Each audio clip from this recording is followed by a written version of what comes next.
Hello, good morning everyone. So marina aga po sa Steel ng Camarines Norte. Ayan, Camarines Norte ka-stress. Okay guys, Camarines Norte po tayo guys. So maaari siyang mag-gis. Okay, so gis 19, 27, 17, diba? Ayan. So sana yan ang palabasin ngayon guys kasi yung 17 ipit, diba? O, 16, 18, 19. So, 17. So, sa 27 naman guys, dito po yan galing sa 18 na sumada, saka sa 9. No, sumada 9. Okay, yung gist galing po sa 37, saka yung 19. So, sana guys makuha natin. Dito tayo guys sa kabila. Pangasinan. Okay, so Pangasinan natin ay 15, 9, 20,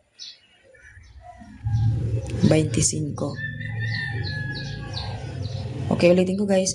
15, 9, 20, 25, steel ng Pangasinan. Okay, nandito guys ang Rizal. So, ang Rizal po natin guys ay 20, Gis 31. So, magkakapali siya guys sa pattern, di ba? So, 7. So, 25 tayo ngayong araw. So, 25. Meron po ako nabigyan ng 7, 9 na to. Kaso, hindi po marunong mag-alaga yung hindi po nila inalagaan. So, sabi ko nga guys, every 3 days po ang pagtaya. So, kinabukasan lumabas agad, wala na pong taya. No? So, hindi po nasyagaan. Okay? So, 25, 19.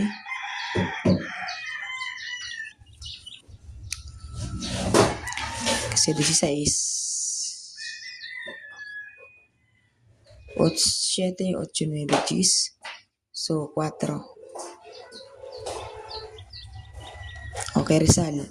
Next, Quezon City. So, 11, 27, 6, 31. Ayan, yan po ang ating sumalat today. Camarines Norte, Pangasinan, Rizal, at Quezon City. So, tayaan po ninyo ng hanggang 3 days para po wala kayong pagsisihan. Kahit po simula umaga lang, ano? So, tayaan nyo lang po kahit umaga, tanghali, gabi, hindi na masama. Kasi po, ang sumada po ay hindi naman agad-agad lumalabas yan. Timing, kung sakaling makuha agad.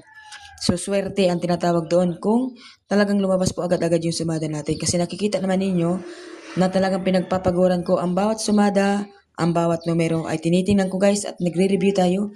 Hindi pa ako guys nagchatsamba lang dyan. No? So, kita ninyo lagi po akong may kopya kapag ako po ay nagbibigay ng sumada. Okay? So, like and share po tayo guys. Maraming salamat. Good luck everyone. Have a nice day.